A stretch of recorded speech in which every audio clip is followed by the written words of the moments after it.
senators. We tell them about our support for Israel and ask them to stand with Israel. And Senator McConnell has been one of the most gracious senators and individuals in Washington, D.C. Israel doesn't have a better friend in Congress than Senator McConnell. He has worked tirelessly to help promote Israel's interests and to support Israel's security. Senator McConnell introduced a bill just last week that provides $225 million in U.S. assistance to the Iron Dome. I think we ought to give him a vote.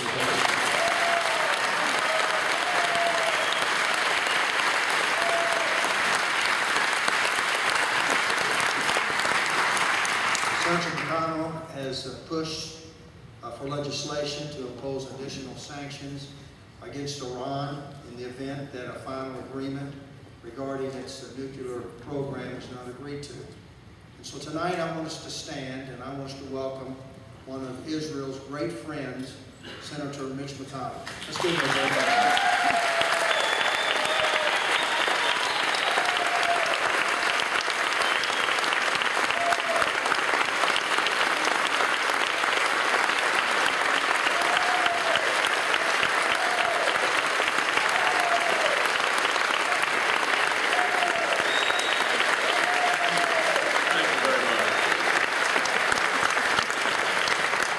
Thank you so much, and it's wonderful to see all of you.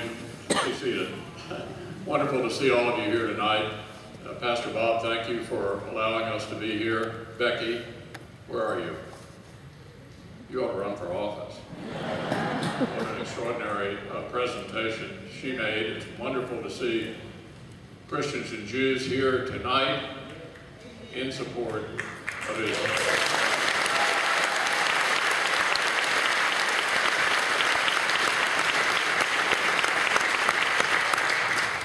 You know, we have a rather small Jewish population in Kentucky, and actually the largest group of Kentuckians who come to visit me every year in support of Israel are Christians, because there are a lot more Christians in our state than there are Jews, and it's wonderful to see this interdenominational alliance in support of a great country. We already know the story, you know it by heart. But it's worth remembering that after millennials of wandering, the Jews finally found a home. But as Becky pointed out, just having the country didn't seem to end the challenges. Whether it was the 48 war, of course, to get the country established, the 67 war, the 73 war, the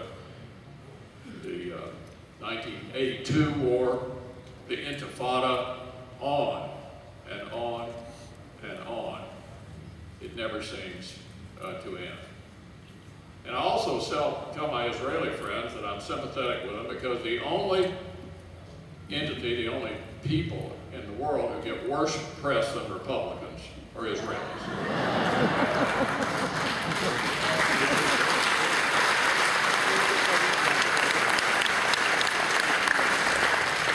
Every time Israel gets in a negotiation, as you know, what they're called upon to do is to give up territory in return for peace, to give up something very tangible in return for something that appears to be quite elusive. And so there have been some of those agreements in which land has been given up or territory ceded, but the reciprocity never seems to come. And you look at the United Nations, for example, which is a cheering section for anti-Israel countries around the world, and you just shake your head in disbelief at the lack of symmetry, the lack of balance. And of course, there's no more conspicuous example of it than right now. And I think the Prime Minister of Israel put it best when he said, we use missile defense to defend our citizens. They use their citizens to protect their missiles.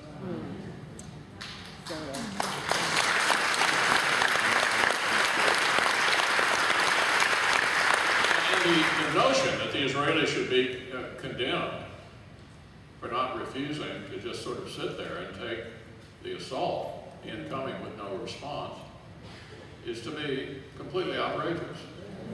There's no...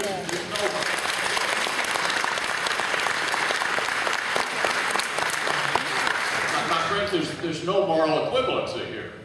No moral equivalency. You follow this closely. You know that when the Israelis are going after a terrorist site, they handbill the place. They give everybody notice, please leave. Get out of there. And what does Hamas do? They make their women and children and their citizens stay there. There's no moral equivalency here. And yet Israel gets condemned around the world. And it's suggested that there be a ceasefire. Well, let me say this about a ceasefire. A ceasefire makes sense when you've achieved your end. Israel is trying to destroy the tunnels and take out the ability to attack Israel. And as Becky pointed out, we'd do the same thing if we had this on one of our borders. Absolutely the same thing. There is no moral equivalency here to the way in which this conflict goes forward.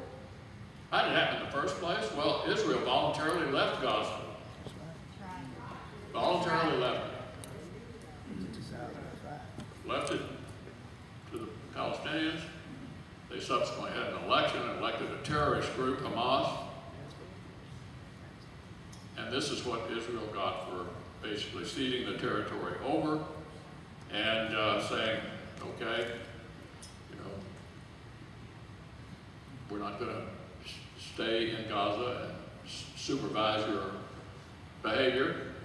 Israel allowed material to go in, and the material which everybody assumed would be used for peaceful purposes has been used to build tunnels and to fire missiles.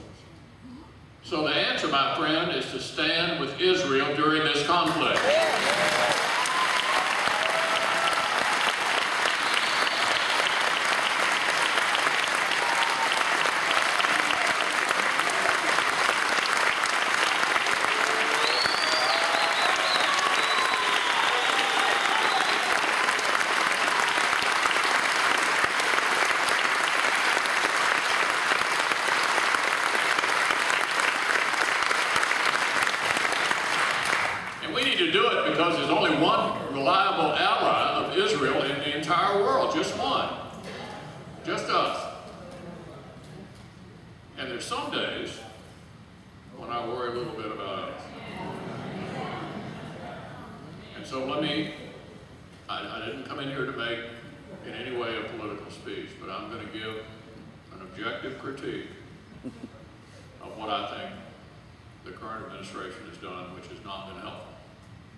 Suggested that there was really nothing particularly exceptional about America.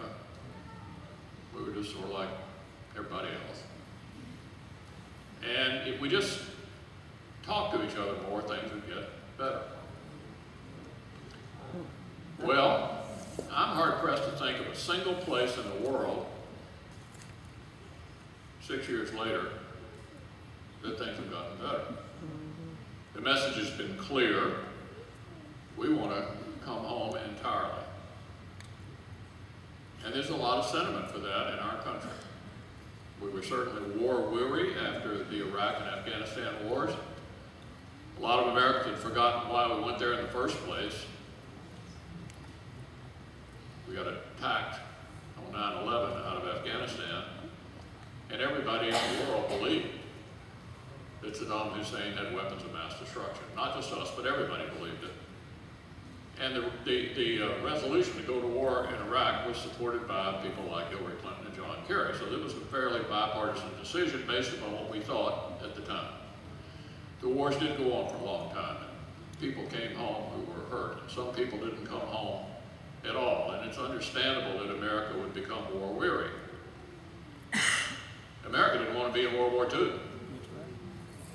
It took the Japanese attack on Pearl Harbor to get us into World War II. So we're a country that doesn't lightly go to war, doesn't want to go to war, but the question is, how do you best avoid war? Reagan used to say it was peace through strength. Yeah. Amen. Amen.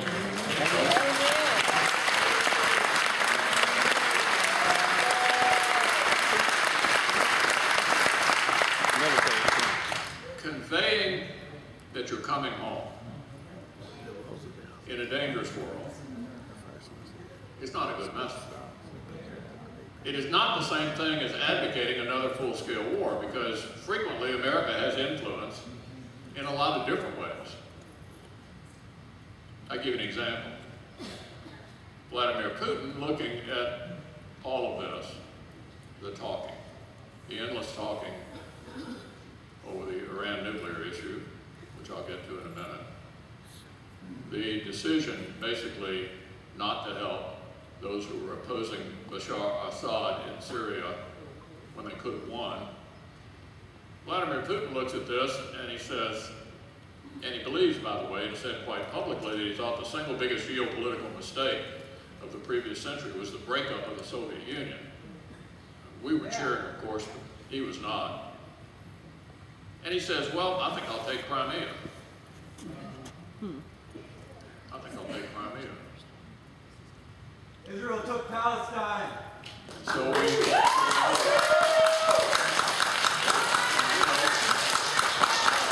knew there was no particular objective. So then the Russians begin to move toward eastern Ukraine. Free Palestine! They all free. Let's go Palestine!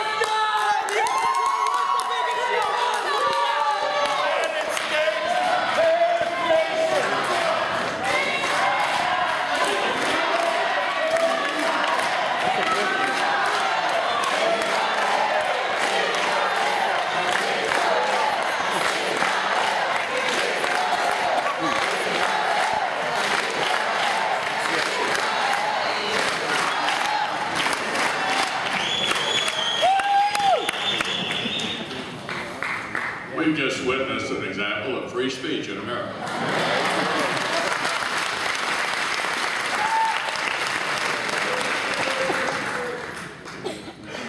And so, what did we offer the Ukrainian government? The ability to defend themselves. We sent them meals ready to eat. Meals ready to eat. Now, why do I take you around the area?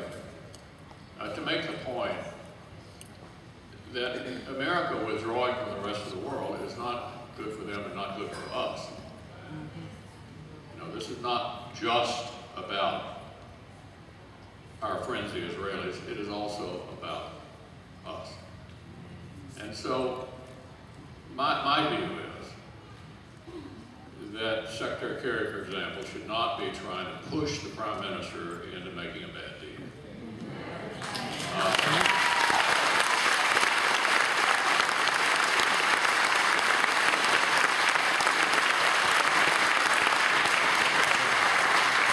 You know, we don't have to live there. We don't have to deal with this on a daily basis. And the old axiom with regard to Israel strikes me still makes sense, which is the parties to the conflict need to be the parties to the settlement. They have to live there, we don't. And so I think the single best thing we can do for our friends, the Israelis, is to stick with them. You know, don't try to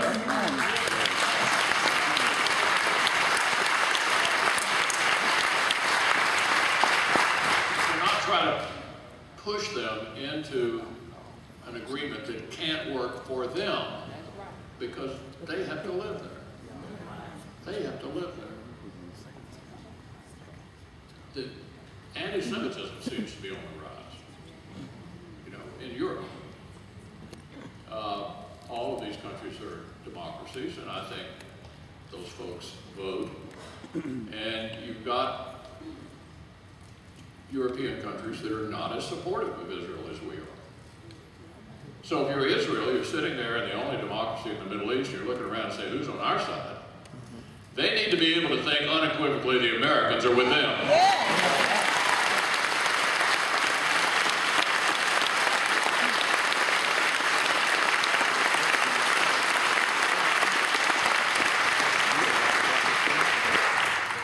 So I would suggest this to the administration, to Secretary Kerry.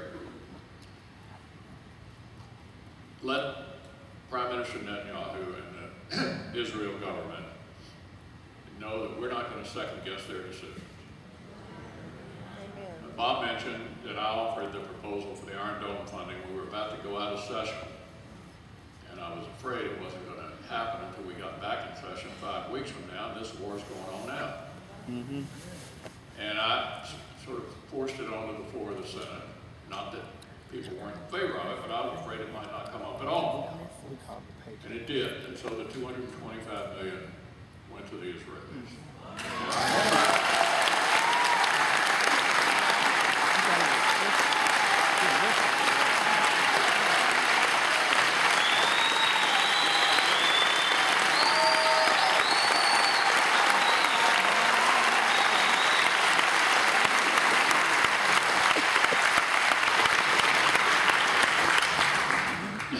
So that's the kind of thing we need to do. Stick with the Israelis. We know they're an honest, God-fearing country. We know they're a democracy. We know they're a lot like us in terms of how they conduct their affairs. They're our best friend in the world, and we need to stick with them. Amen.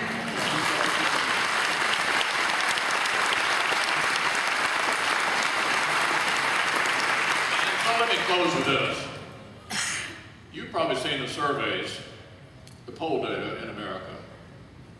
The most popular country in America, not named the United States, is Israel.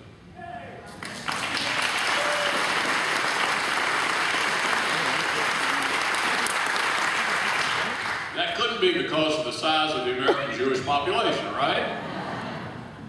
The reason Israel is so popular is because of the embrace of the Christian community across America of this wonderful country and what it stands for. And it's a marvelous example of America at its best. So I'll leave you with this optimistic note. Obviously, I'm not particularly happy with a lot of things this administration has done overseas, but I can say this without fear of contradiction. The United States Congress, on a bipartisan basis, believes that we ought to stick with Israel. Thanks for all you're doing.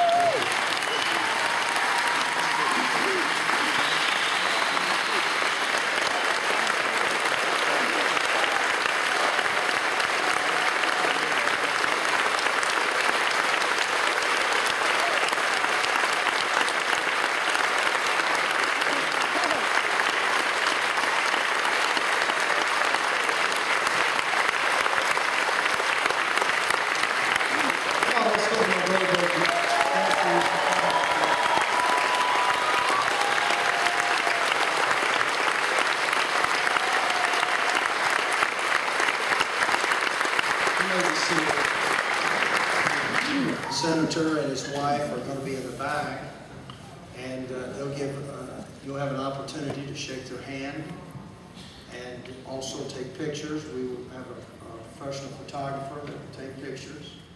If you'd like to have someone with your phone camera, you can do that also. The pictures will later be on our website. You can download those pictures. Now, in just a few moments, we're going to receive an offering. And I want to tell you how this offering is going to be handled. We are going to divide this offering. Half will go to the Jewish Federation and their project to save the children, stop the sirens, and it helps build bomb shelters there in Israel. The other half will be sent also to Israel to our Christian television station that that is broadcasted there. And so we're going to ask everyone to give just as generously as you can. If you have a check, make a check payable to the Evangel. And all of this will go to Israel. You say, what is a generous offering? Well, that's whatever you feel that you would like to give. If everyone could give at least $20, I think that would provide a very generous gift that could make a difference. So if you need an offering envelope, if you hold your hand up, the ushers will give you an envelope.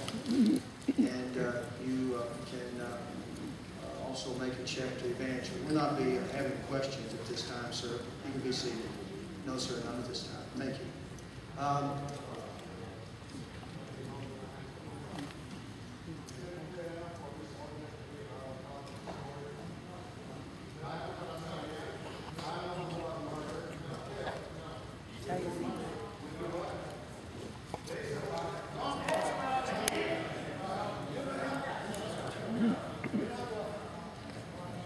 They should hear the story about a carnival.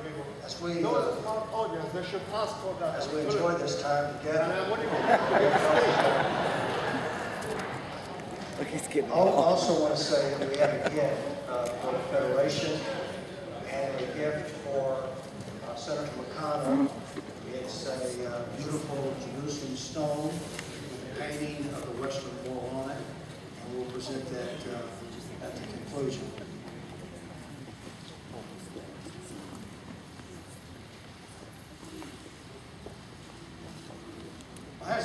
Hasn't this overall been Yeah.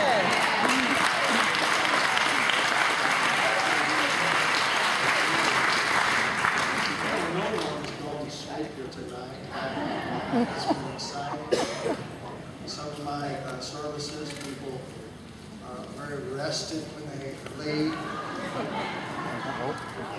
But tonight's been a very exciting time.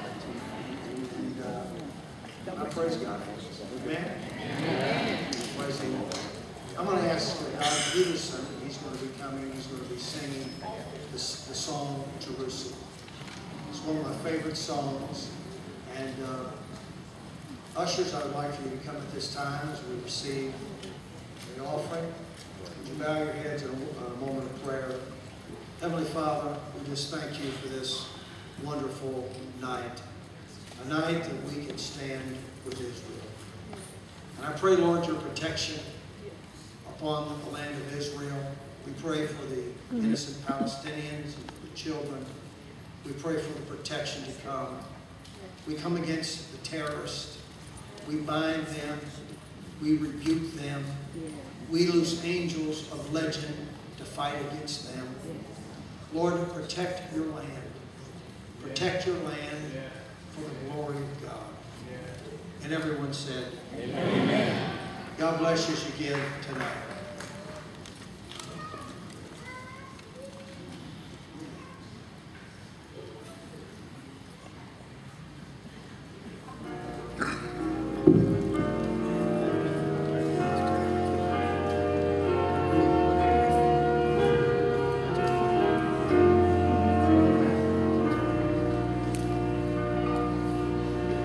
Last night I lay sleeping, there came a dream so thin.